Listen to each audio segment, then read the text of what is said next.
ಮಂಡ್ಯ ಜಿಲ್ಲೆಯ ಉಲ್ಮಾ ಗ್ರಾಮಗಳಿಗೆ ಧನ್ಯವಾದಗಳನ್ನು ತಿಳಿಸುತ್ತಾ, ಇವತ್ತು ನಾವಿಲ್ಲಿ ಸೇರುವಂಥ ಉದ್ದೇಶ ನಮ್ಮ ದಾವಣಗೆರೆಯ ಉಪಚುನಾವಣೆಯ ಸಂಬಂಧಪಟ್ಟಂತೆ ನಮ್ಮ ಸಮಾಜದ ನಾಯಕರಾದಂತಹ ನಸೀರ್ ಅಹಮದ್ ಸಾಬ್ರವರು ಹಾಗೂ ಅಬ್ದುಲ್ ಜಬ್ಬಾರ್ ಸಾಬ್ರವರ ವಿರುದ್ಧ ಕ್ರಮ ಕೈಗೊಂಡಿದ್ದಾರೆ. ಅದರ ವಿರುದ್ಧವಾಗಿ ನಾವಿವತ್ತು ಪ್ರೆಸ್ ಕಾನ್ಫರೆನ್ಸ್ನ ಇಲ್ಲಿ ಕರೆದಿದ್ದೇವೆ. ತಮ್ಮೆಲ್ಲರಿಗೂ ಇದು ತಿಳಿದಿದೆ, ದಾವಣಗೆರೆಯ ಉಪಚುನಾವಣೆಯಲ್ಲಿ ನಡೆದಿರೋಂಥ ಎಲ್ಲ ಘಟನೆಗಳು ತಮ್ಮ ಮಾಧ್ಯಮ ಮಿತ್ರರಿಗೆ ಎಲ್ಲ ತಿಳಿದಿದೆ. ಇಲ್ಲಿ ಯಾವುದು ಹೊಸದಲ್ಲ. ಸುಮಾರು ದಿನದಿಂದ ಇದು ದಿನನಿತ್ಯ ಮಾಧ್ಯಮಗಳಲ್ಲಿ ಇದು ಬರ್ತಾ ಇದೆ. ಸಿಚುವೇಶನ್ ಏನು ಇಷ್ಟು ಹೈಲೈಟ್ ಮಾಡೋಂಥ ಅವಶ್ಯಕತೆ ಇರಲಿಲ್ಲ.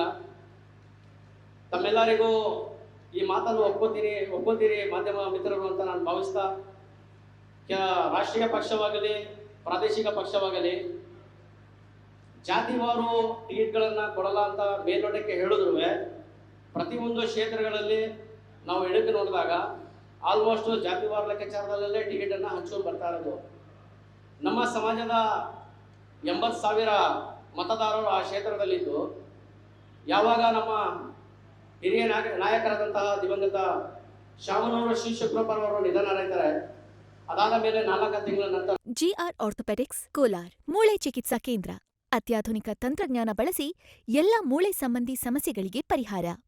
ಜಾಯಿಂಟ್ ರಿಪ್ಲೇಸ್ಮೆಂಟ್, ಸ್ಪೋರ್ಟ್ಸ್ ಸಂಬಂಧಿ ಸಮಸ್ಯೆಗಳು, ಮೂಳೆ ಮುರಿತ, ಸ್ಪೈನ್ ಶಸ್ತ್ರಚಿಕಿತ್ಸೆಗಾಗಿ ನುರಿತ ಮೂಳೆ ತಜ್ಞರನ್ನು ಸಂಪರ್ಕಿಸಲು 7022532255ಕ್ಕೆ ಇಂದೇ ಕರೆ ಮಾಡಿ.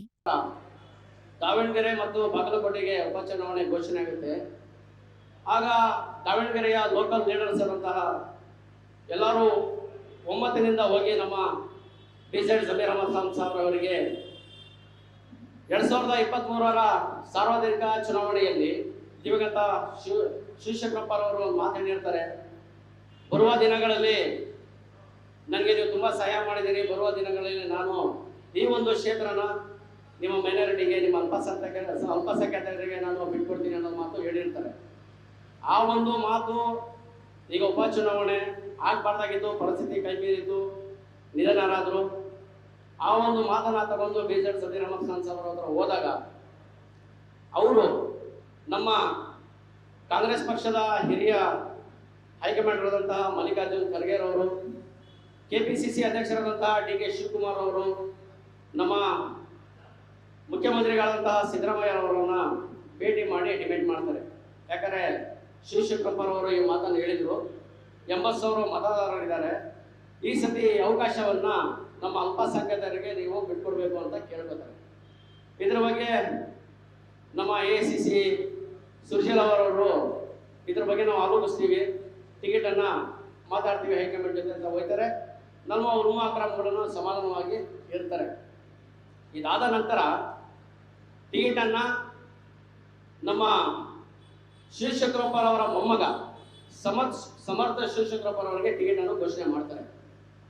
ಸರಿ, ಆವಾಗಲೂ ನಮ್ಮ ಸಮಾಜದಲ್ಲಿ ಏನು ಒಡಕಲ್ಲಾಗಲಿ ಮತ್ತೊಂದಾಗಲಿ ನಮಗೇನು ಬೇಜಾರಿರಲಿಲ್ಲ. ಟಿಕೆಟ್ಸ್ ಕೇಳೋದು ಸಹಜ, ಟಿಕೆಟ್ ಕೇಳಬಾರ್ದಂತೇನಿಲ್ಲ. ಟಿಕೆಟನ್ನು ಕೇಳಿದ್ರು, ಟಿಕೆಟನ್ನು ಕೊಳ್ಳಿಲ್ಲ. ಸಮರ್ಥ ಶಿವಶಂಕರಪ್ಪರವರಿಗೆ ಟಿಕೆಟನ್ನು ಘೋಷಣೆ ಮಾಡಿದ್ರು. ಅದಾದ ನಂತರ ಕೆಲವೊಂದು ಏನು ಬೆಳವಣಿಗೆಗಳಾಯಿತು, ಟಿಕೆಟ್ ತಗೊಂಡಿರೋ ಕುಟುಂಬ ನಮ್ಮ ರಾಜ್ಯದ ದಾವಣಗೆರೆಯ ಉಸ್ತುವಾರಿ ಸಚಿವರಾದಂತಹ ಮಲ್ಲಿಕಾರ್ಜುನ್ ಸಾಹೇಬರು ಎಲ್ಲರನ್ನೂ ವಿಶ್ವಾಸಕ್ಕೆ ತೆಗೆದುಕೊಂಡು ಚುನಾವಣೆಯನ್ನು ಎದುರಿಸಬೇಕಾಯಿತು. ಅದರಲ್ಲೇ ಪ್ರಮುಖವಾಗಿ ಅವರು ಮೊದಲನೇ ಸ್ಟೇಟ್ಮೆಂಟ್ ಏನು ಹೇಳ್ತಾರೆ, ದಾವಣಗೆರೆಗೆ ಟಿಕೆಟ್ ಕೇಳಕ್ಕೆ ಜಮೀರ್ ಅಹಮದ್ ಖಾನ್ ಯಾರು ಅಂತ ಕೇಳ್ತಾರೆ. ಆವಾಗಲೂ ಅದನ್ನು ಅಷ್ಟೊಂದು ಸೀರಿಯಸ್ ಆಗಿ ತಗೊಳ್ಳಿಲ್ಲ.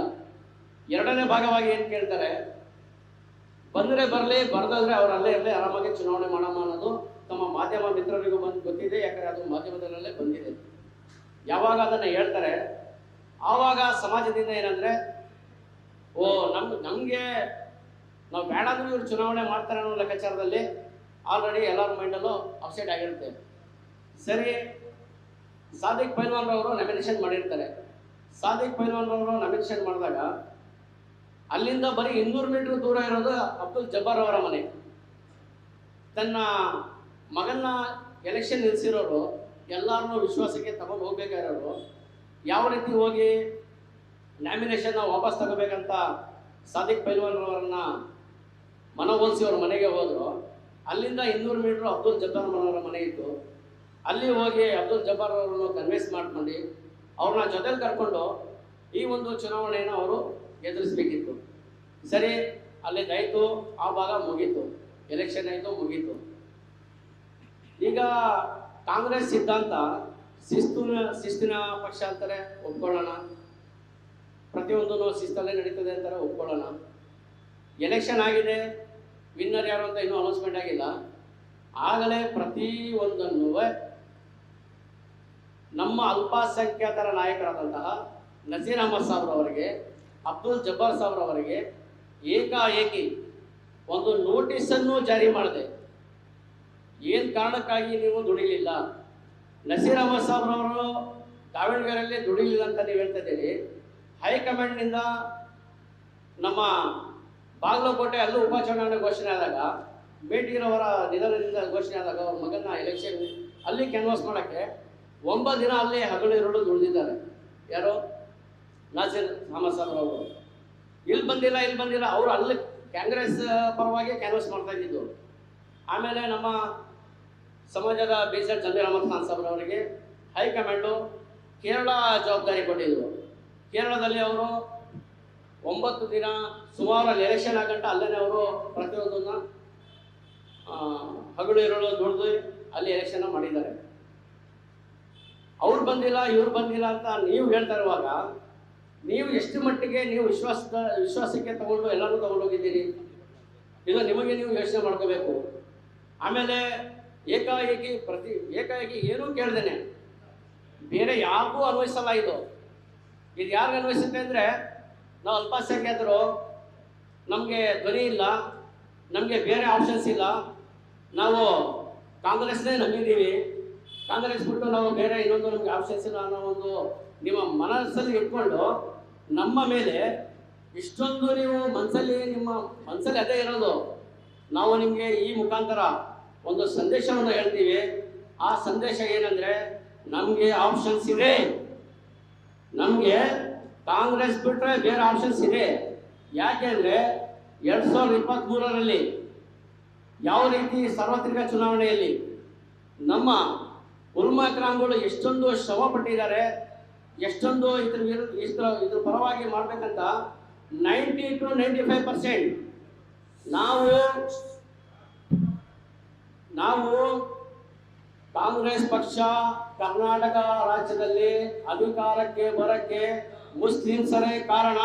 ಇದು ನಾವು ಹೇಳಲ್ಲ ಸರ್, ಈ ಥರದಲ್ಲಿ ನಾವು ಹೇಳಲ್ಲ.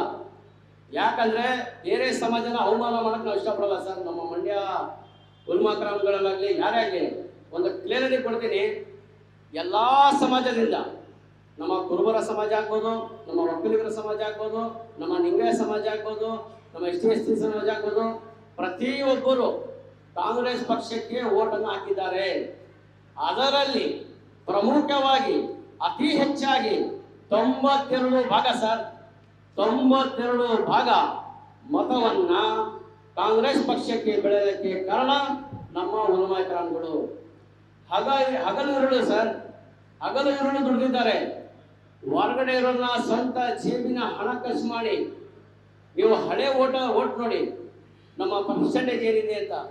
ಬಟ್ ಈ ಪರ್ಸೆಂಟೇಜ್ ನೋಡಿ 23%ಅಲ್ಲಿ 92 ಬರೋಕ್ಕೆ ಕಾರಣ ನಮ್ಮ ಉಲಮಾ ಇಕ್ರಾಮ್ಗಳು ಅವರ ಸ್ವಂತ ಜೇಬಿನ ಹಣ ಖರ್ಚು ಮಾಡಿ ಪ್ರತಿಯೊಂದನ್ನು ಇದು ಮಾಡಿ ಒಂದಕ್ಕೆ ಮಾಡಬೇಕು ಅಂತ ಹೇಳಿ 2023ರಲ್ಲಿ ಉಲಮಾ ಇಕ್ರಾಮ್ಗಳು ನಮಗೆ ಸಂದೇಶನ ಹೇಳಿದಾಗ ನಾವೆಲ್ಲ ಒಗ್ಗಟ್ಟಾಗಿ ನಮ್ಮ ಈ ಕಾಂಗ್ರೆಸ್ ಪಕ್ಷಕ್ಕೆ ನಾವು ಮತವನ್ನು ಹಾಕಿದ್ದೀವಿ.